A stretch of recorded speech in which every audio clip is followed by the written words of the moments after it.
Hi, everyone, and welcome. This is the Business and People podcast. We are the show that examines business and, more importantly, the people behind the stories. Today, we're joined by someone who delivers communication at an absolute peak level. She is the author of Confident Communication for Leaders. She's also been involved at the highest level of Australian sport, and she is now running Carol Fox Incorporated, or carolfoxco.com.au, and she is the brains and the power behind Carol Fox. It is my pleasure to introduce you to the show. Carol, thanks so much for joining us. Thanks for having me.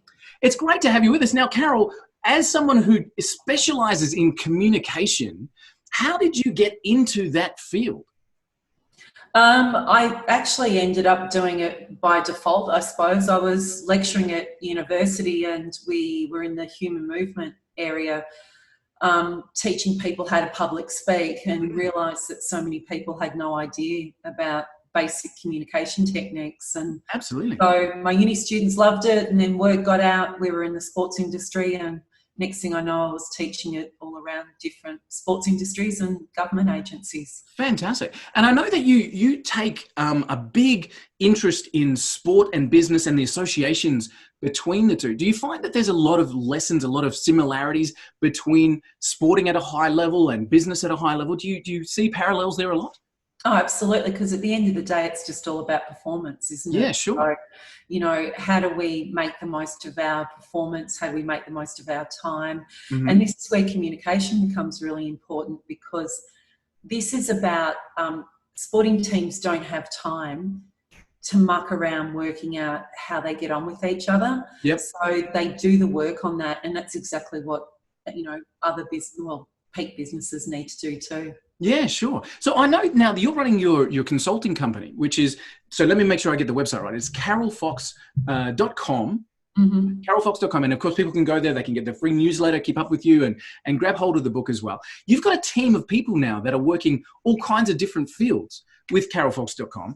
When you start working with an organization, with a business, what are some of the things that you're helping them through? What kind of blockages are you removing for them in that organization? They'll usually call because they've got a team of people who aren't getting on with each other. Wow. Or that they're not managing clients very well, or client feedback very well. So a lot of the time it's about building up resilience, building up how they can be together and work more effectively.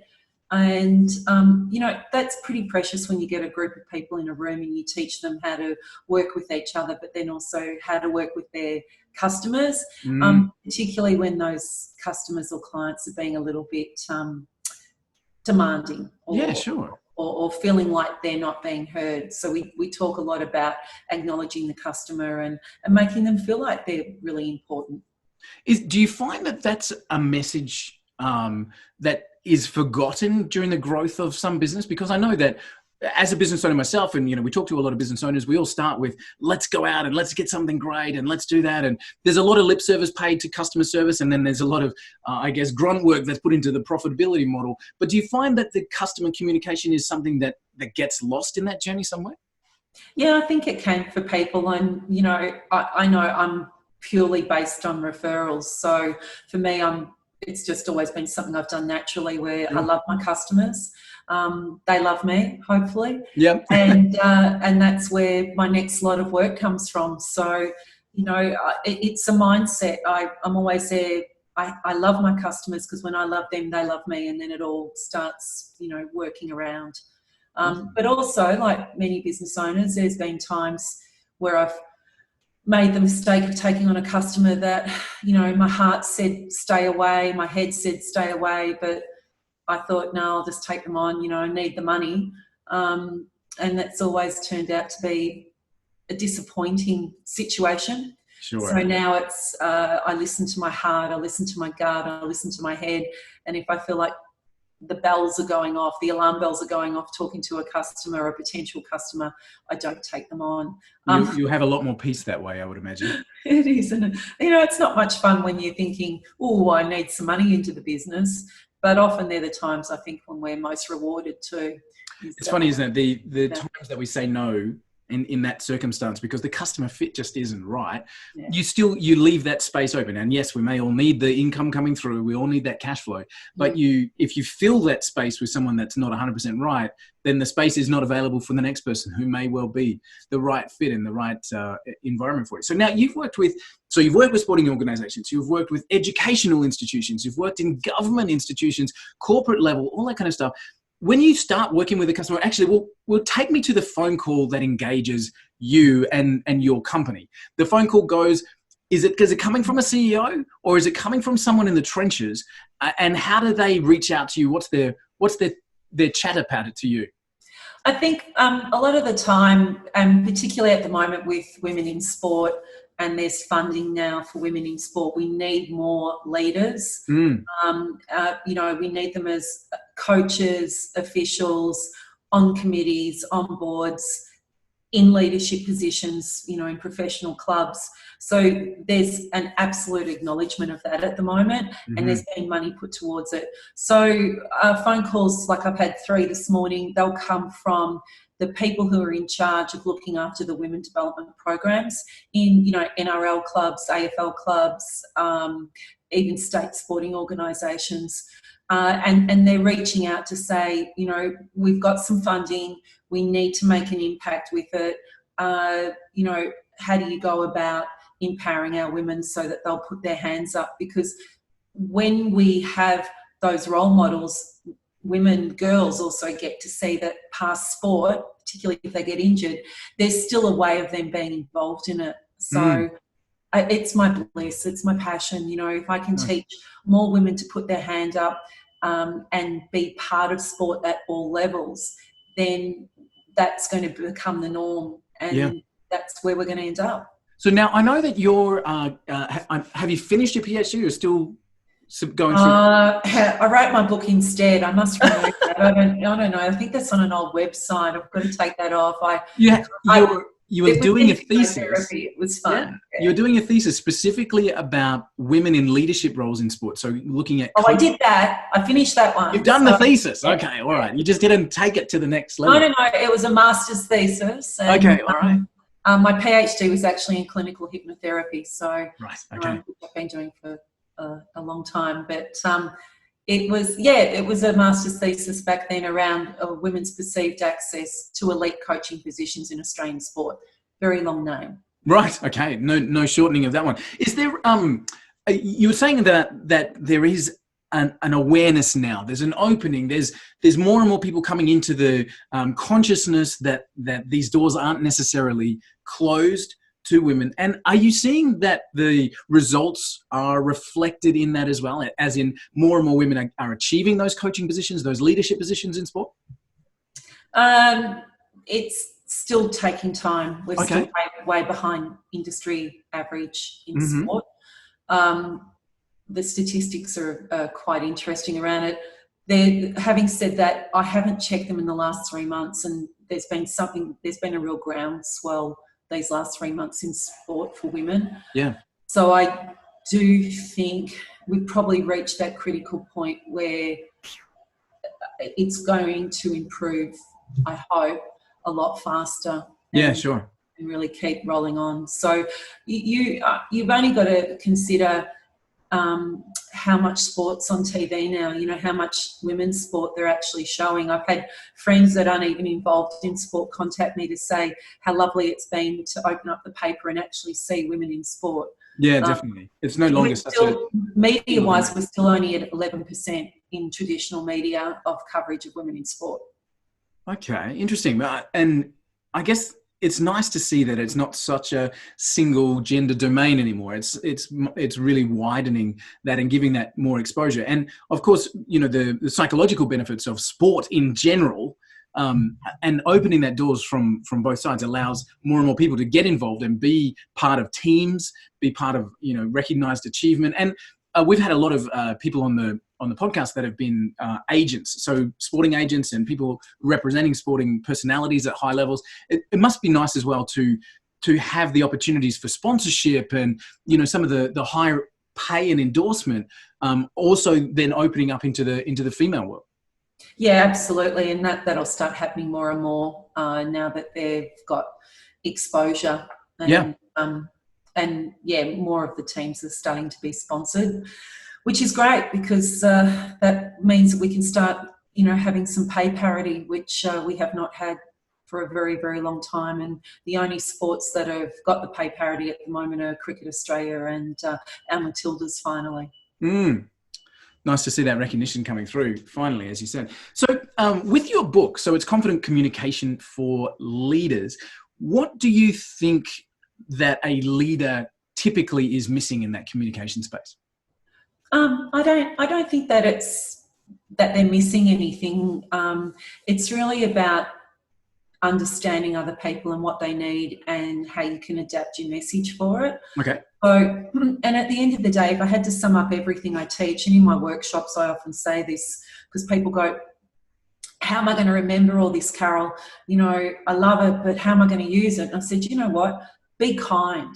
If you are kind to yourself and kind to other people, all of this stuff falls into place. And, I think that that's where we've got to stop judging ourselves, but also stop judging others and have a little bit of a step back and go, okay, why are they behaving that way and how can I make them feel better about it? Yeah, definitely. Do you have a process that you walk through when you're doing your workshops internally? So you have an opportunity to go into a corporate environment. You mentioned where you have teams of employees that aren't getting along well, or there might be customer issues. Do you sit down and round table it out first and let everybody shout their opinions at each other, or is it a little bit more structured than that?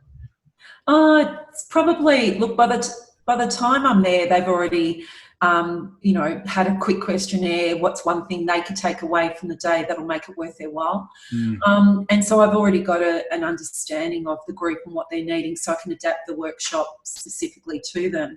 But something I do, and I think it's a lovely skill, is I create a really safe environment, straight up.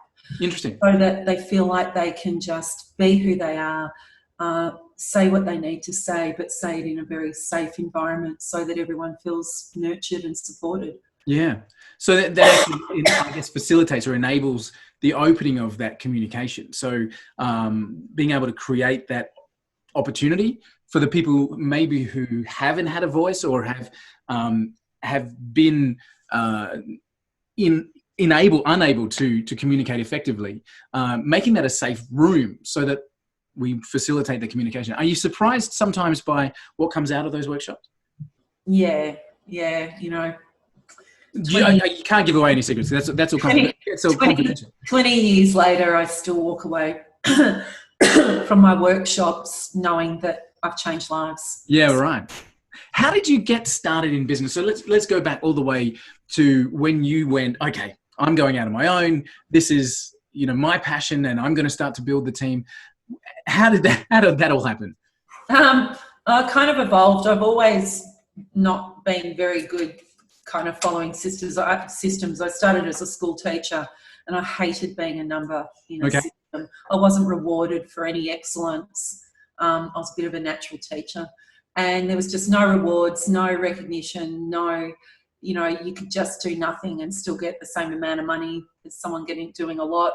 Yeah. So I think then I realised I loved teaching, but it wasn't going to be for me. Mm-hmm. So I started up my own fitness training company back in the early days. Here in Australia, there wasn't a lot around, so personal fitness training, of course, everyone's got their own coach. So I started that up.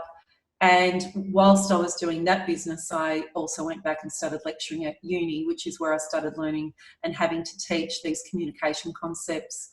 So, it kind of evolved from there. Next thing I know, I had sports contacting me to teach what I was teaching my uni students, and then government agencies. And so it evolved pretty much into what it now is today, which is, teaching confident communication for leaders. Nice. And what do you, from a business perspective, what do you wish you had known when you started out that you know now? I think it's that piece around not taking on work that doesn't light you up. If I think about the fails in my business, and they're never failures, are they? But it always goes back to the time when I took something on and I shouldn't have. And I reduced my price, and then that client became the most demanding client that I've ever had. Yep. Rather than a client who says, "What's your price? We're happy to pay that because we value you." That just makes a big difference. So I think that's probably been my biggest lesson, and something that I do now, where I'll still have people say, "Hi, can you come and talk at our conference?" "Yep, how much?" "This is what my fees are." "Oh no, we're not paying. We'll give you a chance to stand in front of people and get clients." Well, I don't need any more clients, and I've got 30 years of experience, and I'm a professional speaker, and I don't get paid by anyone else. Like some companies, obviously, if I was working for a company, I'd do it. And I stick to that now because I do enough pro bono work. I do plenty of it, but I'm not going to do it for people who don't value it. And a lot of the time, Walt, too, they're asking women. And right, interesting. That's a real concern. I've just had a whole conversation with a sports conference, and the women they've been asking, we're all talking about it in the background at the moment. They're not offering to pay any of us, and quite a few of us are running our own businesses. Wow. So they're willing to charge $2,000 for people to go to the conference but not pay speakers. So wow, that's interesting. Yeah, it's amazing that the audacity to have somebody at a professional level and not have that understanding that professionals come with fees. That I find that surprising. But I guess people will get educated somewhere along the line, Carol. They'll work it out. And it's okay, because if they value, if they value you, then it's always worth doing. If they don't value, then it was probably a sign that it wouldn't have been worth doing anyway. I do reduce my price sometimes. If it's a conference that I really believe in, and I believe that standing up in front of a group of people is going to have a huge impact in the community. But you pick your moments. Sure. We all I'm do. Sure everyone's the same. So you mentioned there that you don't ever have a failure, and I think that's a great mantra to have in terms of knowledge. I had a mentor that used to say, you either earn something or you learn something from every experience. Have you found it to be a rocky journey? No, I kind of go with the flow. I think when I get in, it becomes rocky when I get in my way, and I try to make things happen. Right. I think the hardest time in business, and so many people will relate to it, is when I start worrying about where my next dollar's coming from. I look at my diary and I don't see anything in, and I start worrying about that. As soon as I do that, business shuts down. But I've been in it for long enough now to know that often if there's a break in my calendar, it's because I actually need a rest. Yeah, sure. So I make the most of that rest time now. We were talking just before we pushed the record how much we both love jumping on a plane, because you get 5 or 10 hours of just being able to chill out. And even now that there's Wi-Fi on the plane, I still no, turn it off. I can still use it as an excuse. Yeah, no one can get hold of me. I love it. It's my quiet time, and absolutely. I really quite like it. You value it, absolutely. So, Carol, you, as I mentioned, you've now built an amazing team with carolfox.com. Who was your first employee in your world? Oh gosh, that was a really long time ago, wasn't it?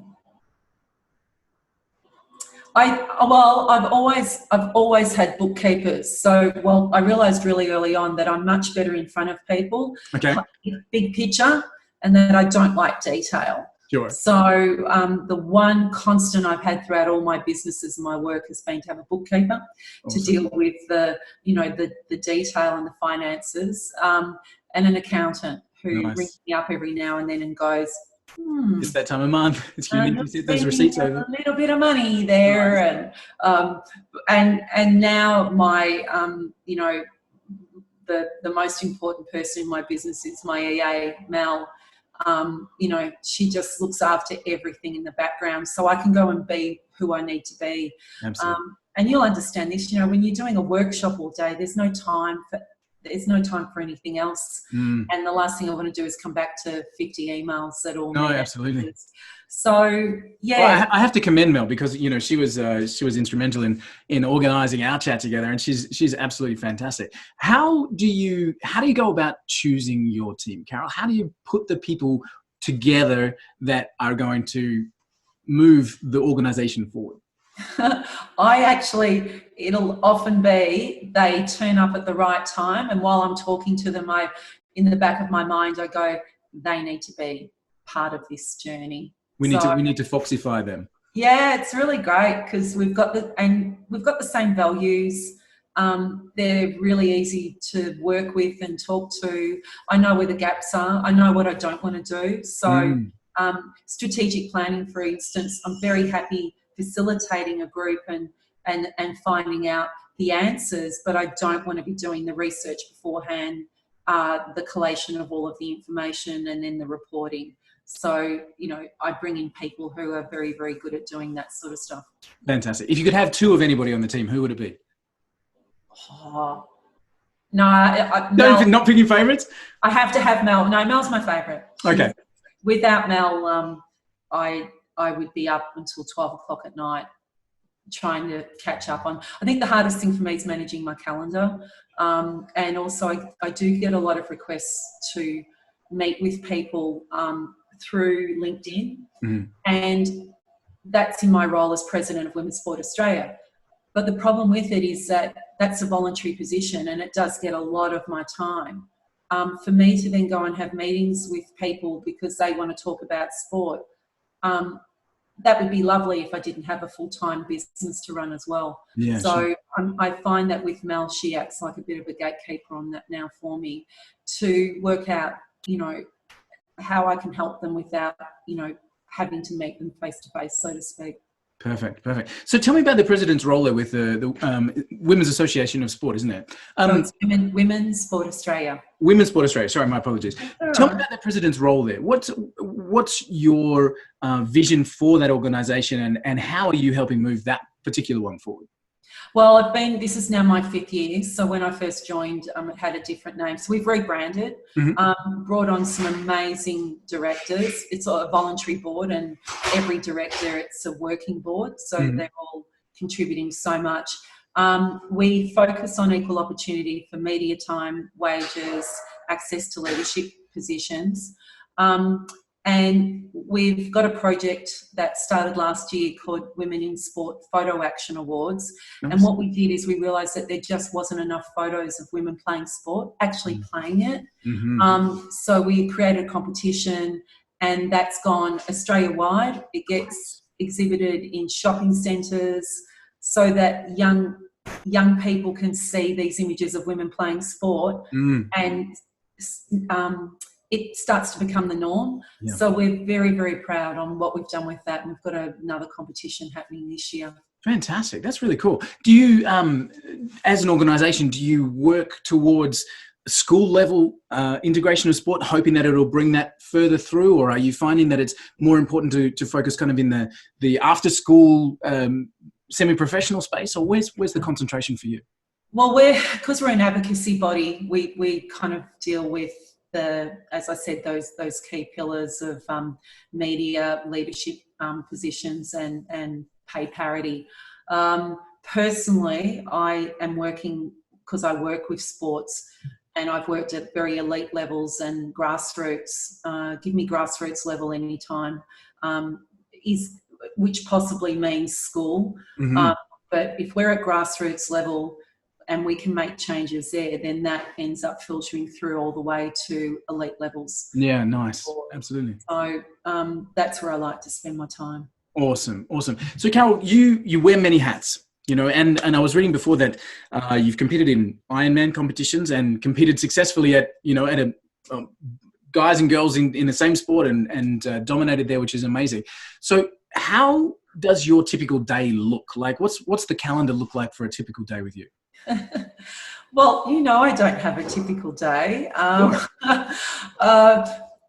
I spend my time between the Gold Coast and Melbourne. In the Gold Coast, my day starts getting up very early because the sun comes up really early here at the moment.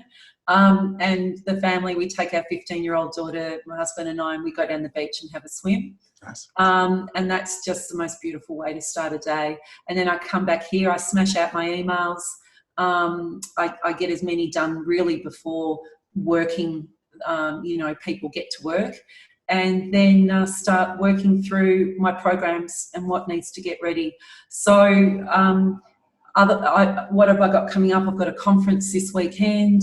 I've got 2 workshops next week. I've got some coaching clients.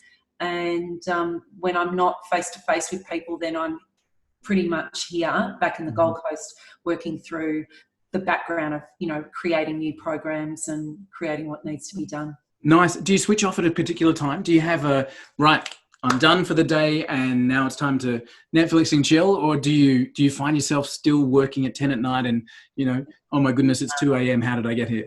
No, I used to do that. It used to be a Monday night once a month where I would just stay up all night and smash it out. I'm trialing this new life, Walt. So my new life is when I'm in Melbourne, I'm there, I'm working, I've got workshops, I've got clients. I'm on my own, so I haven't got the family, so it means that I am staying up late if I need to.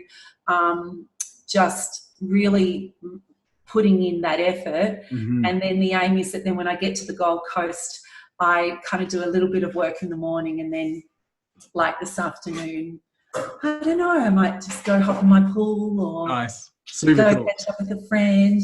So instead of balancing out, so having like weekends off, it'll be work hard for 4 or 5 days, come home and have 5 days rest. I think that's a fascinating model. Like I haven't heard it before where people literally have a different geographical area that they travel to so that they can turn the power up and then, fly out, turn the power down, and obviously still working, but at a much different pace. I find that fascinating. It's almost like the fly in, fly out, but by design and, with both sides of the spectrum covered. Do you find, being obviously working in the sporting field as well, Carol, do you find that Melbourne, for anybody that's listening in the States, Melbourne is Australia's sporting capital, and the Gold Coast is almost Australia's relaxation capital. So I live on the Gold Coast by choice, as Carol does as well, for 5 days at least. Do you find that the sporting focus in Melbourne is much higher than the coast? Yeah, it is. I think that one of the things I want to do up here is really get into what's happening up here on the Gold Coast. I think since the Com Games, there's still a lot of energy around, and I think that they're talking about having the Olympics here, so that's really exciting. So I think it's going to keep picking up more and more up here. And, but yeah, Melbourne's always going to be there. There's just so much until we take it off them, and hopefully, if we get the Olympics come through, that will be. The Olympics will be amazing if we get that up here in the Gold Coast. Just the opportunities that'll bring. Fantastic, fabulous. Very cool. So, what's next for you then, Carol? Like, are you a goal-setting person? Do you have a board and he's ticking things off every day? Are you having a goal that you're heading towards constantly, or are you just kind of flowing, as you said before? Yeah, I think at my age and this part of my business now, I go with the flow. I trust my gut. I get ideas and I follow them through if they feel right. Definitely looking at going to America a couple of times this year. So there's some opportunities over there to share my work, which is exciting because I have a son that lives over there. So that kind of inspired it. I want to see more of him and his wife. And I thought, well, if I'm heading over, I may as well put it on the business and have a purpose for going over there as well. So nice, very cool. I like how that works. That's very cool. And so from a carolfox.com point of view, the business is, got great clients out there. Are you looking to expand? Are you actively chasing down more clients to work with?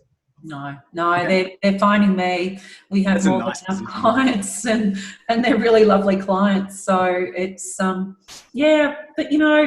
30 years in the making. So I'm reaping the benefits. Well deserved. Of what I've done.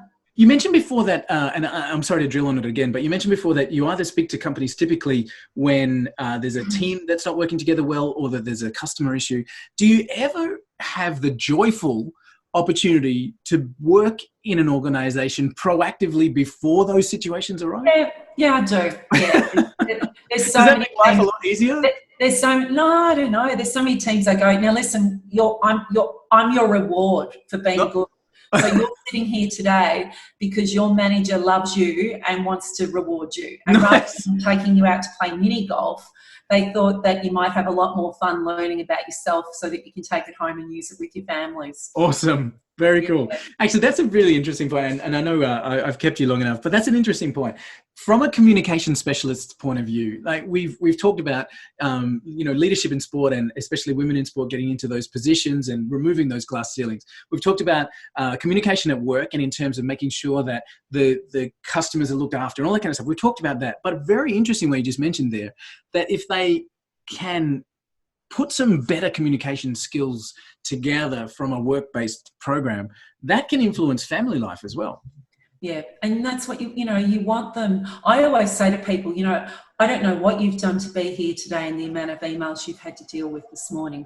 And I can only begin to imagine how many emails you will have at the end of this day. So we need to make this worth your while. And it's possible that what's in it for you today is that, you'll get to see how you can communicate easier, hear how to adapt your message, really feel confident anywhere, anytime. But most importantly, take away tools and strategies that you don't just use at work, but these are tools and strategies that you can use at home in your private life. So fantastic. that's what's in it for them. Nice. And eliminate some of that, the angst in the home environment and get past some of the conflicts that might come up. Carol, I love that message. So if anybody's looking to engage with you, of course, they can come to carolfox.com. You've got a free newsletter. What sort of information are you putting out with the newsletter? I just when I write it, it's meant to be fortnightly. I had a couple of clients remind me recently that I hadn't written one for 3 weeks, which was very nice of them. But I take... They really don't understand the Gold Coast lifestyle then, Carol. Like, come on.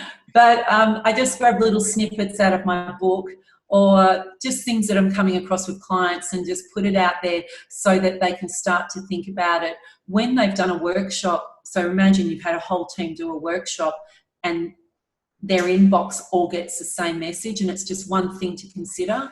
It then has this conversation around the office, which means that the learnings and the lessons they had continue on. Nice. And I've got some people on that newsletter that have been there for over 10 years. Wow. And fantastic. I still get little messages from them going, thank you. I needed to be reminded of that today. Nice. I think, and it's so true, isn't it? No matter what we think we know, it's just that refresher every now and again. Oh, gee, I've let that slip or something like that. And of course, communication being such a paramount tool for business, for growth, for family, for everything that we put together. It's so important. So of course, people can head to carolfox.com. They can pick up your book.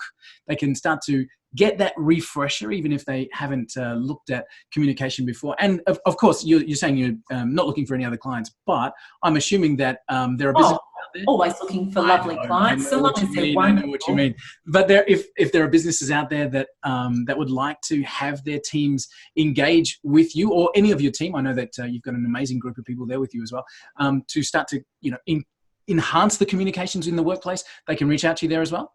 Yeah, absolutely. Please do. Because, awesome. And the other thing is, well, if I can't help them because it's not actually my skill set, I have an amazing group of people that I refer to as well. Fantastic. And I was reading some of the people that you do have the ability to reach out to in their bios, and they do genuinely seem at the same high level as yourself. So that's very, very cool. Carol Fox, thank you so much for the opportunity to come and bounce around with you to find out how to build a geographically diverse lifestyle. I think that's fantastic. And of course, to find the joy in communication and in their workplace and family life as well. Again, thank you. I really appreciate it. I wish you all the best and appreciate the work that you're doing for women in sport, for women in business. Being the father of 2 daughters, that's an important thing for me as well. So I appreciate that. And just genuinely, thank you so much. I wish you all the very best. Thank you. Thanks, Walt. Take care. Bye.